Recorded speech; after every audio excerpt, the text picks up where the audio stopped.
Good morning, good afternoon, good evening. This is Bob Mendelsohn, and this is the Bob's Your Uncle podcast season 6, a special 8-day observance of the Feast of Tabernacles. I'm here in Sydney, and I want to share with you some of my thoughts from a couple years ago. I think they'll be significant for you in understanding what the holiday of Sukkot or Sukkot is all about. And I'm going to try to share with you some of my own story as well. And I think that you'll find it useful. This is day 4. It's Sunday, the 20th of October, 2024. I hope that this will be a meaningful time for you as you listen to some of the comments from the Sukkah and take it on board, and maybe it'll be something in your conversation around your table. Maybe you're in a Sukkah and you want to share with me. Just write to me. We'll talk about it. I'd like that. All right, without further ado, here's day 4. Let's get right into it. This is the 4th day of the holiday, of an 8-day holiday called Sukkot.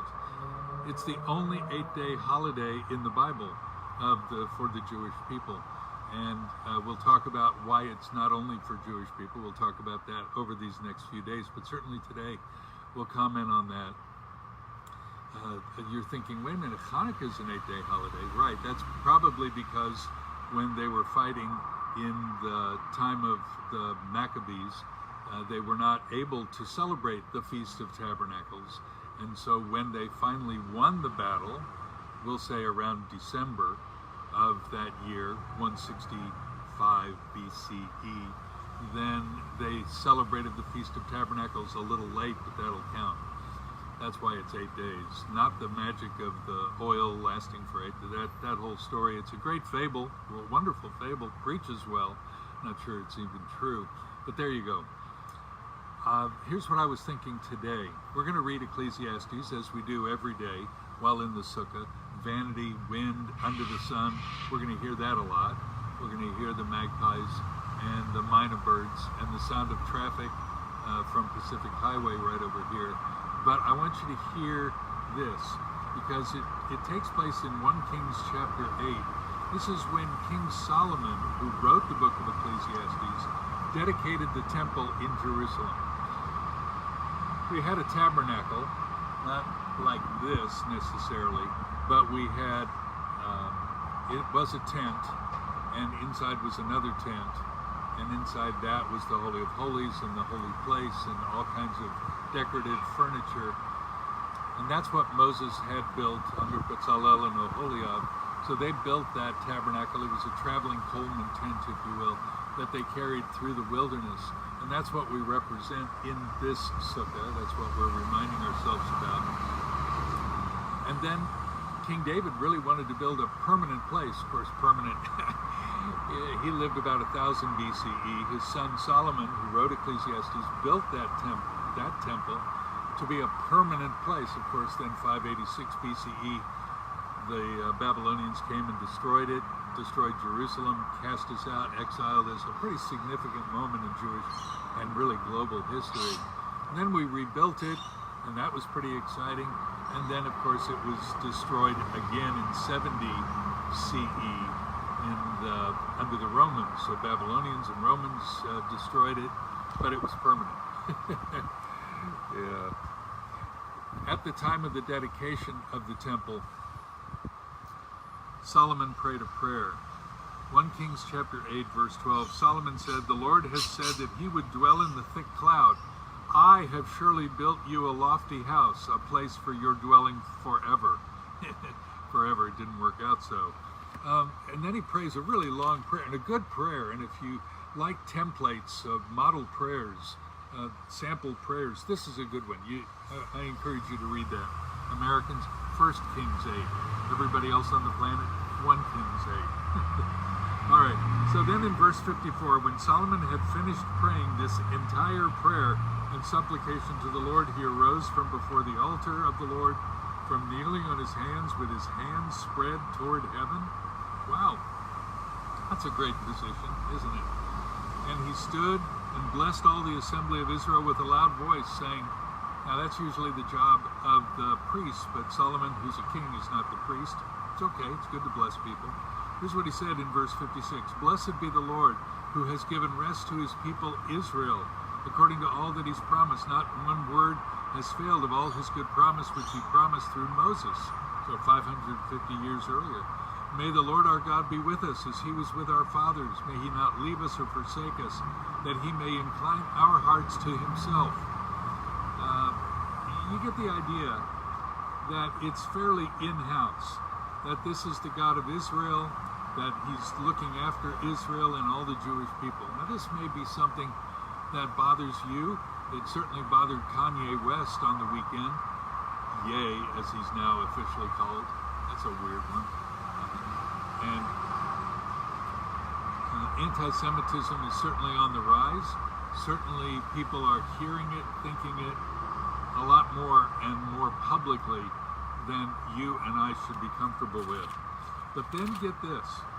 It says this, verse 60. Oh wait, verse 59.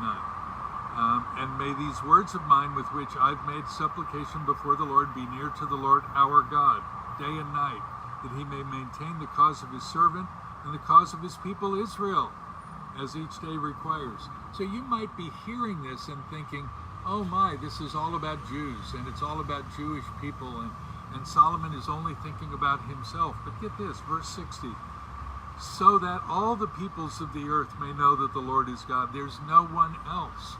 This is not about Israel and only Israel. God gave Israel the temple, the tabernacle, the law, his word, gave Israel, Jewish people, his information, not so that we could only maintain it and be proud of ourselves and say, we've got it, you don't, haha. No, so that all the peoples of the earth may know that the Lord is God. The purpose of God choosing Israel was not so that Israel could boast, but so that we could proclaim God's good news to the rest of the planet. That's how this is supposed to work. This tabernacle is, whoa, there's the wind, is really supposed to be for all peoples of the earth. And you want another example of that? In Leviticus, it tells us how many animals we're supposed to bring in sacrifice during this festival. All kinds of bulls and just relentless offerings that we brought.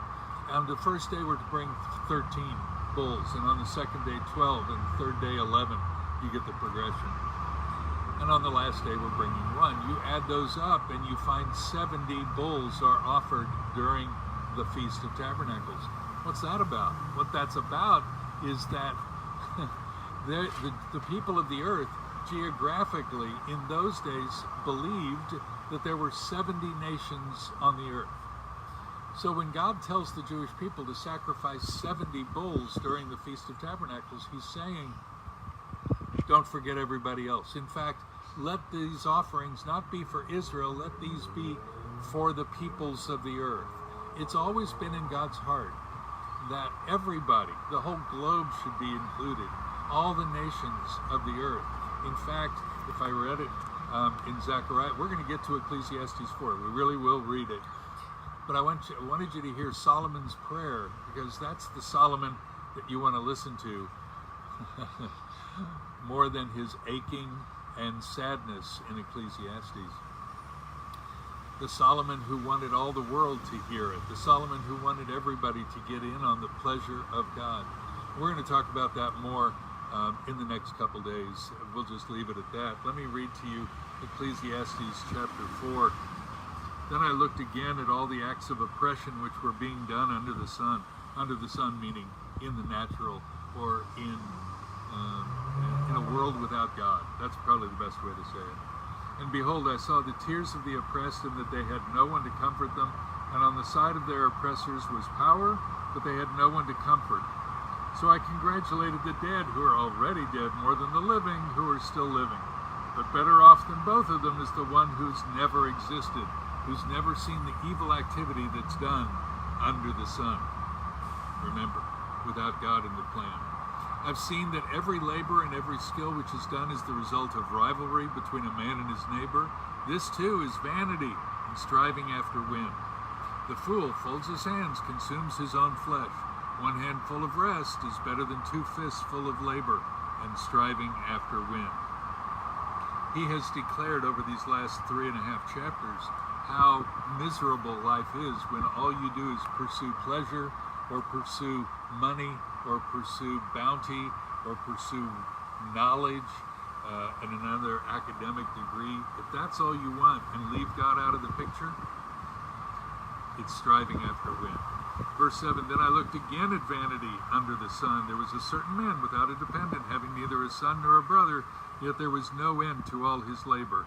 Indeed, his eyes were not satisfied with riches, and he never asked, and for whom am I laboring and depriving myself of pleasure? This, too, is vanity, and it's a grievous task.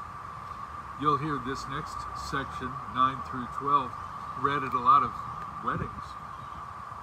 Two are better than one because they have a good return for their labor. For if either of them falls, the one will lift up his companion. But woe to the one who falls when there is not another to lift him up. Furthermore, if two lie down together, they keep warm. But how can one be warm alone? And if one can overpower him who's alone, two can resist him. A cord of three is not quickly torn apart. Verse 13, a poor yet wise lad is better than an old and foolish king who no longer knows how to receive instruction. Is that himself or what? For he has come out of prison to become king, even though he was born poor in his kingdom. I've seen all the living under the sun throng to the side of the second lad who replaces him. There's no end to all the people, to all who were before them, and even the ones who will come later will not be happy with him. For this too is vanity and striving after wind. That's what it's about. That's what life without God is, vanity and blowing in the wind. And that's why we remember it on the Feast of Sukkot. During these days, if you get it right, that trivial pursuits are not what you're about. That gaining is all for what?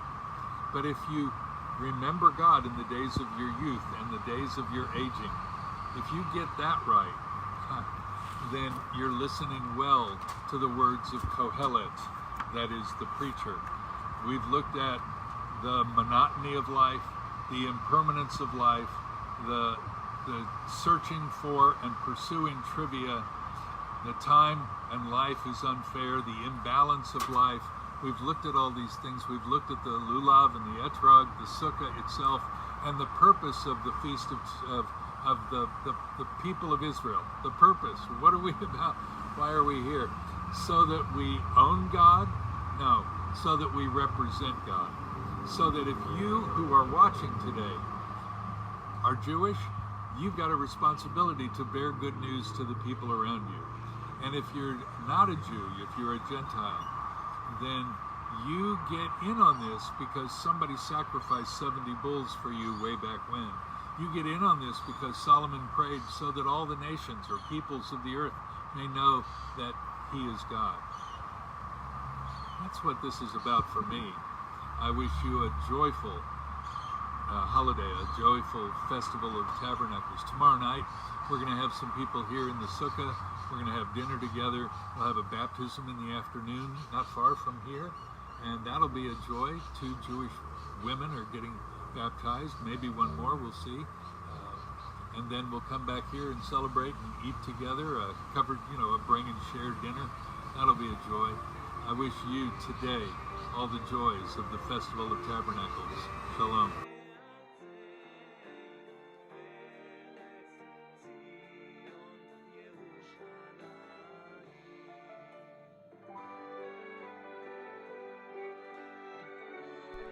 Tell me what you think. You could comment to me on the Bob's Your Uncle podcast on Facebook. You could email me, bobmendo@aol.com.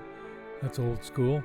That'd be fine. Instagram, wherever you're listening, wherever you're participating with us. I'd value that. And I hope that you'll ponder your life and process that for yourself, even today. Hey, have a great rest of the day. Talk to you tomorrow. Shalom.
Did you know you can learn Hebrew without getting stuck